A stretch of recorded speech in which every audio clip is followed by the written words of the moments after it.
Good afternoon, guys, and welcome to the podcast. I have a guest for us today, Mohan, and he has a heartfelt story about his daughter, and he wrote a memoir called Myopia: A Father's Journey into Love, Loss, and Sight Beyond Vision. It releases on the 22nd, and he's going to talk to us all about his journey, what he learns, and he's got a powerful message on grief, resilience, and finding meaning in unexpected places. I'm really happy to have him and talk to us about his work. So Mohan, welcome.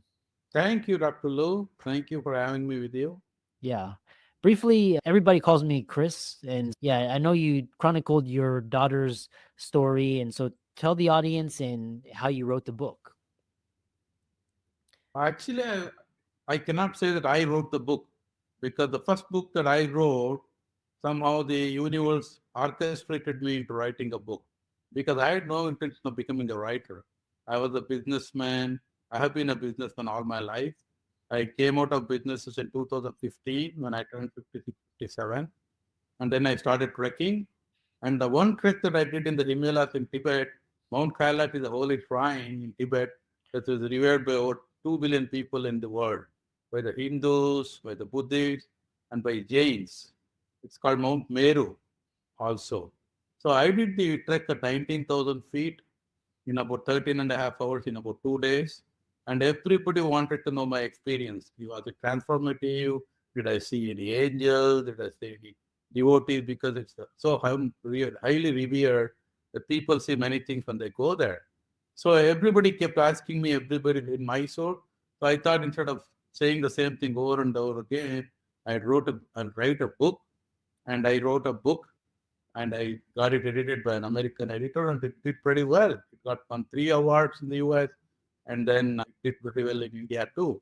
Then something that I've been always wanting to write was the story of the journey of my life with my daughter. My first daughter, Yogita, was born blind, and we discovered that she couldn't speak when she was 2.5. And when she was 8.5, such a healthy girl, without even as much as a running go, suddenly we discovered that she had stage 4 cancer.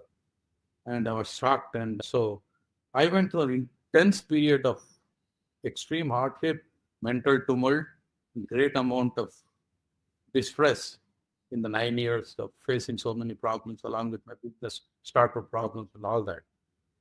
But I learned a lot of lessons from my sufferings, from a lot of lessons from my adversities. And there was always, I did so many things in memory of my daughter, like giving away to charities, building some homes for the destitutes, for blind children, and all that. But there was somehow some emptiness that I had not done enough in honor of her memory to share really the story that she taught me. Yogita taught me through her silence to listen to the whispers of the soul.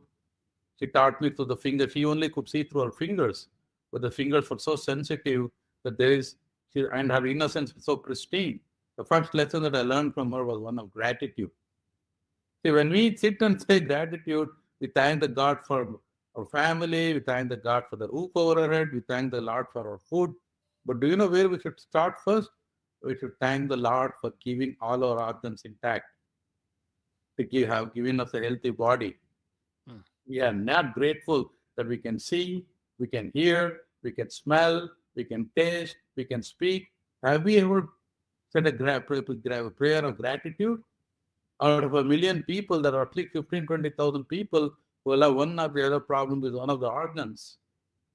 So the first thing that I learned when I found out was that how grateful we ought to be.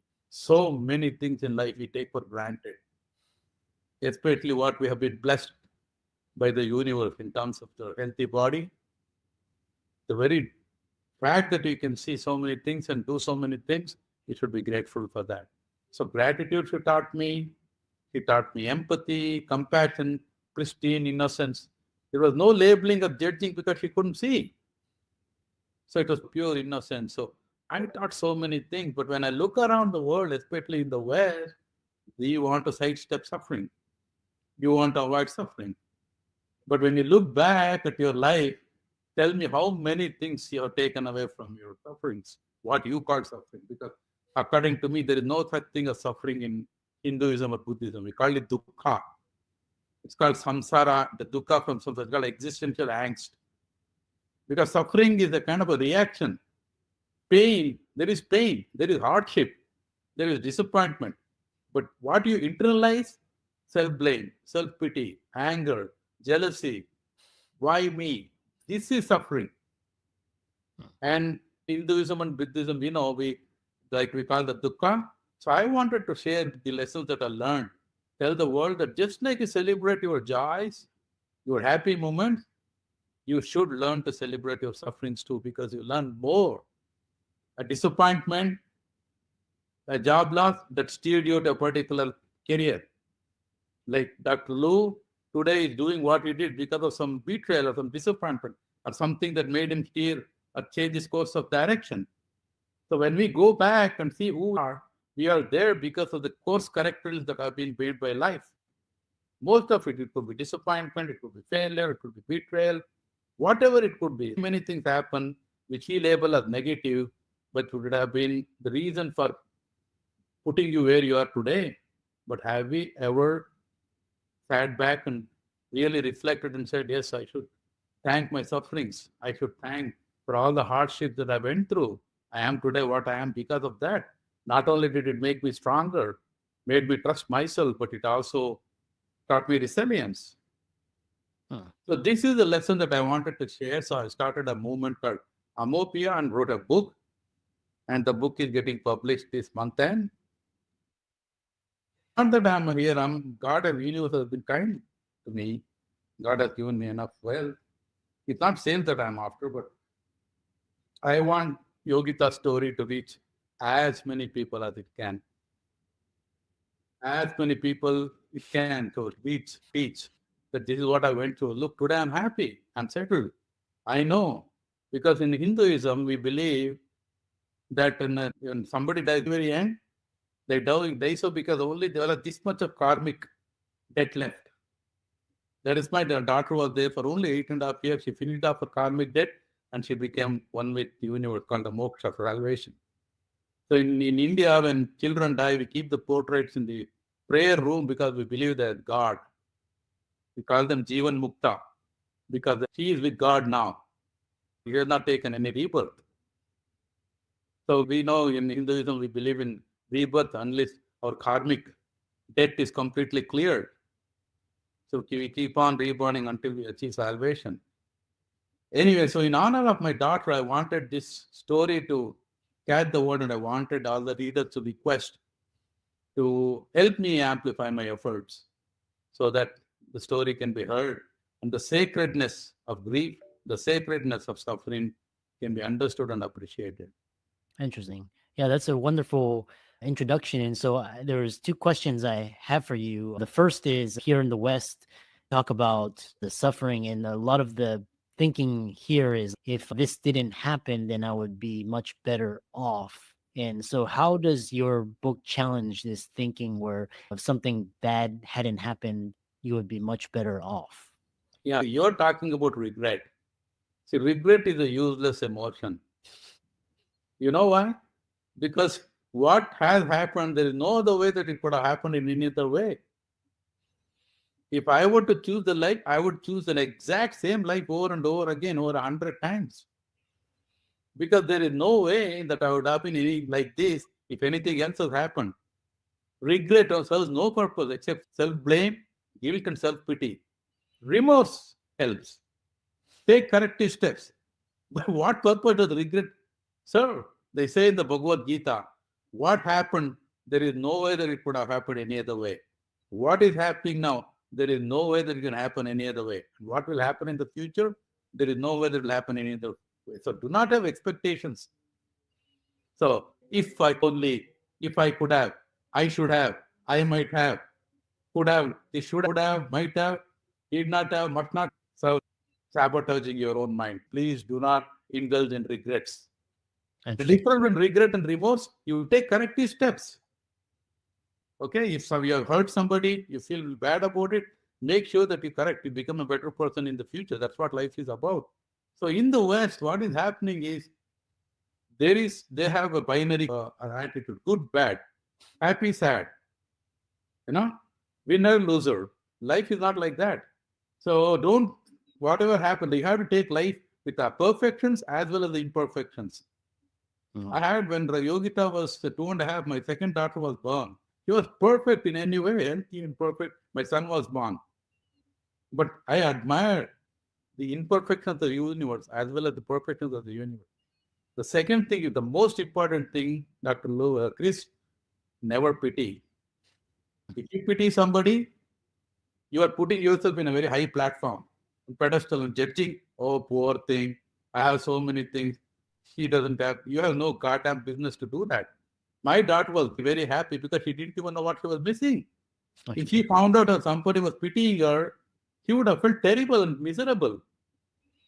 So when you meet somebody with any disability or any problem, treat them exactly as if you would to treat a healthy, normal person. You have no business to pity. If you pity, you're being arrogant and putting yourself in a very high pedestal. Mm. Pity Wow. serves no purpose. Be empathetic. Take a toy that they may like. Think of something that might help. You pin them on the cheek. Play with them like other children. Treat them exactly as you would with others. Pat them on the back. But don't sit and pity them, for God's sake. Interesting. Yeah. The next question I have for you is because you talked about karma, and what is the difference between karma and dharma? Oh my God. Two entirely different things. Well, you're asking such a deep question. Karma is action, whatever you do. And the action does not necessarily mean physical action. Hmm. Even the thinking action that you do inside, Oh. that also is karma. Okay? You think ill about somebody, that is also karma. Karma is action, both in physical form as well as in the non physical form. Wow. So we believe in the Gita and in Hinduism that the universe is, we are all one with the universe. Aham Brahmasmi, that is, we are extensions of the Brahman, the consciousness, we are extensions of the consciousness. It is in us, we are sandwiched with it. So it observes, well, it gives us a body and a mind and a soul and observes what all we do, silently witnessing and everything. So you have an opportunity to do good things, contribute to the world in a manner that it is not hurtful or harmful to anybody, and carry out good deeds. But once you realize that you are nothing but one with the Brahman, then you attain what is called moksha, the salvation. Now, here is the thing. Now, who has to say what is the right thing to do? There is a difference between the right thing to do and the righteous thing to do. A soldier kills for his country. He's killing somebody. Is he doing the right thing? Or is he doing the righteous thing? You know what? So dharma is the righteous duty. What happens? This is so when you talk about karma is the action. A murderer goes to a lawyer and confesses to the liar that I killed somebody, I regret it, please save me. Now, there is a difference between the right thing and the righteous thing to do. The right thing to do is to tell the police that he has killed somebody. But what is your duty as a righteous duty as a lawyer? You have to protect your client. So, ethical righteousness, the ethical duty is called dharma. The has to fight without looking at the enemy. A lawyer has to serve his client without looking at the client. This is called dharma. Hmm. Karma is the action that you do. And if without any malice, without anything, you carry out whatever is righteous, every action that you do, that it serves the whole purpose of mankind, that what you're supposed to do. So what is the right thing to do and what is the wrong thing to do? You want me to tell you? I can tell you, but it will take only a couple of months because unless you sit and read Bhagavad Gita, you will not understand. So this is whenever you have a dilemma as to what is the right thing to do. Did Buddha do the right thing by giving up on his family? What did Bhagavad Gita say? He enlightened the whole world, but he ditched his family. So how do you interpret it? So there are questions that you need to ask. So these questions you get answers, not specific questions, but the guidelines. Hmm. What are you supposed to do till you are 12? What you are supposed to do after you get married? What are you supposed to do after you get old? What is the right thing to do? What is the king supposed to do? What is the soldier supposed to do? What the businessman supposed to do? So you get guidelines about what is the right. That is called dharma. Interesting. What you do internally and externally is what is called, and what it karma is doing is it's just imagine like a bank. When you're doing it is see there are four kinds of karma. The karma and one more karma, Hmm. which means some we believe that the karma is from life to life, many lives over, not just in one life. Yeah. That is why we have the genetic memory. We give the aura. We feel that we die, but our patterns don't die. The pattern that we live, as when we live in the world, those patterns goes into the akashic field. Okay.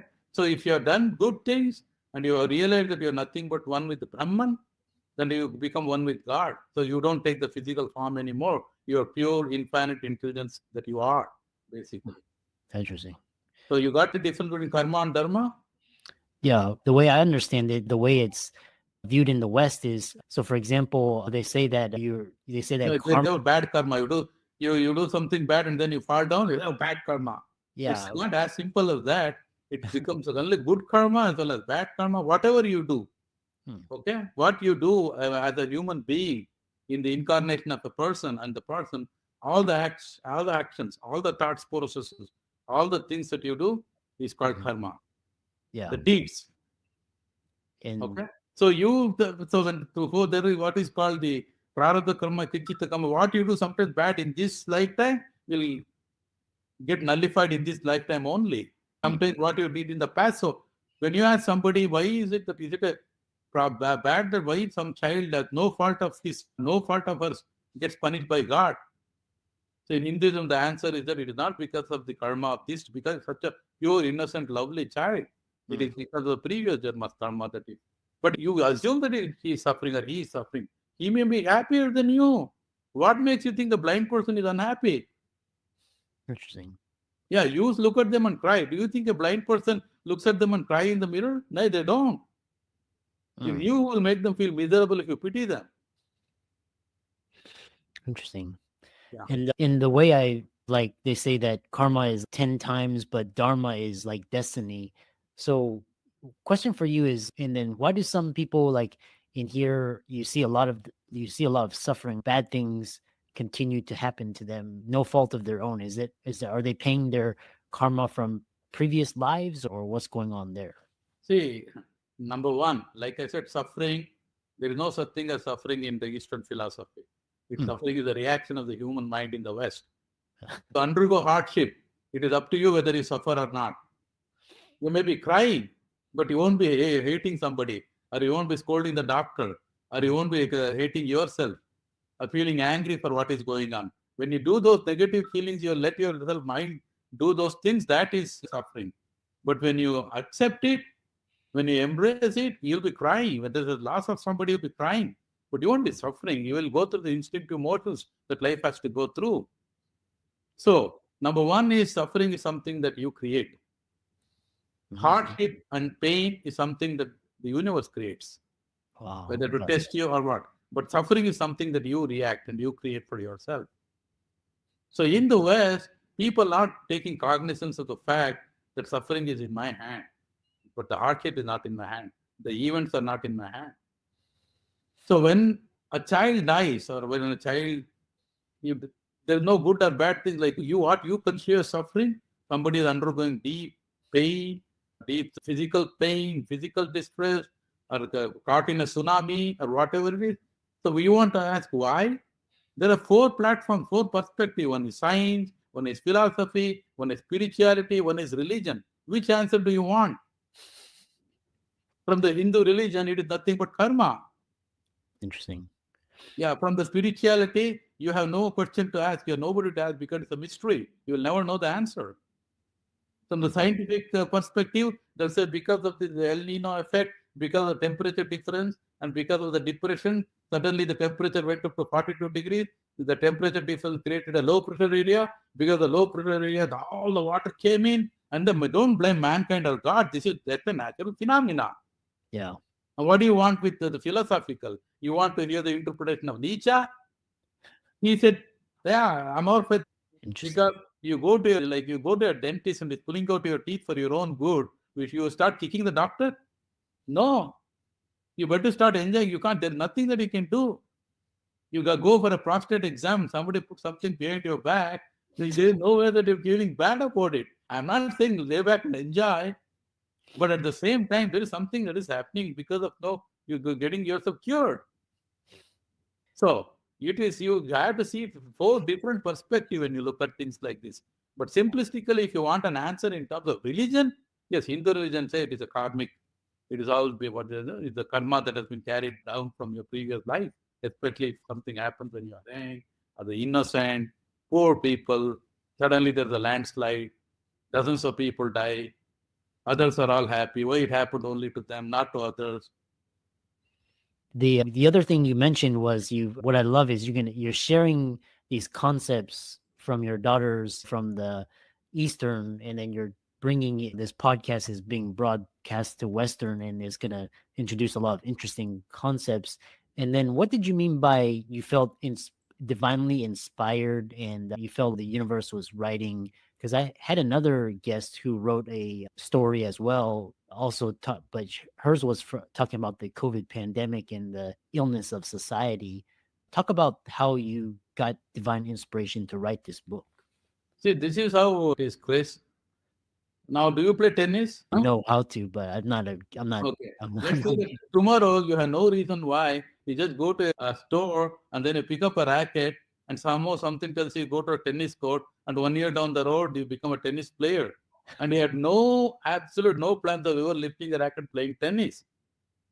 Now, similarly, in my case, some people will come to the enlightenment that I did have a kind of a fantastic transformatory revelation when I trekked Mount Kent a day, 19,000 feet. But something happened in me when I went there. When I came back, I don't know what made me take up a pen. Just like I told you, everybody started asking me, especially the women, my wife's friend, oh, what happened, Mohan? Please share your experience. I was saying the same thing over and so I started writing. Whatever, friend, it became 25,000 words. 25,000 words is almost like about 100 pages. And then I wrote everything and it became 68,000 pages about all these things about non-duality, quantum physics, everything. And I sent it to an American. I said, it's fantastic. And she edited it and made it a 49,000 words. And there was a book which I self-published. Do you think I can call I wrote that book? No, tell me as if I had a goal to write a book. No, I had no goal. I had no goal of becoming a writer. I had no goal of had a goal of sharing my daughter's story one day or the other, but I didn't know how. Interesting. One thing I thought was giving away in charities, putting up some homes for the parents of the disabled and all that. And I did want to share my story, but I had no illusions of becoming a goal of becoming a writer. So there is what is called a non-doership in Hinduism. Okay. I did that. I wrote that. There is no I. You are being done. I was being written. You wonder, I was like a puppeteer into picking up a pen, just going to the the Microsoft document, Word document, and type it out. Can I say I wrote a book? If you tell me, the Chris says, okay, Mohan, you write a fiction story, romance story about all the erotic scenes and everything, I'll give you 50,000 bucks. Then I can say I write it. I write a book. I have a goal. I want to do it. I want to make money to an extrinsic value. Fine. But in this case, I had no plan of ever writing a book about experience. That is why I keep saying that I was being written. Whatever happens, we foolishly think I am doing it. I am. So when you get older and older, you realize that there is no I. You're being played. Interesting. I'm not talking about free will. That does not go to philosophy. But you have to understand at a deeper level, they will not call young called the cosmic conspiracy. You're standing there and somebody is watching behind. Somebody is watching you. How do you know that? You don't know. Either there's an eye behind you. You're thinking of somebody, 5 minutes later, the phone call comes. It happens so many times. They call it confirmation bias. You don't keep the misses, but you only keep the hits. No. There are things inordinate which you cannot fathom, you cannot understand. Interesting. How, if people wanted to check out the book and connect with you and learn more from you, how can they do that? Yeah, they just go to myopia.co. Yeah. And what a fantastic conversation. And all of Mohan's resources will be in the show notes. I encourage you to check out the book. It's also on Amazon. And thanks so much for sharing your insight and wisdom. It's a very fascinating discussion. Thanks, Chris. Thanks for having me.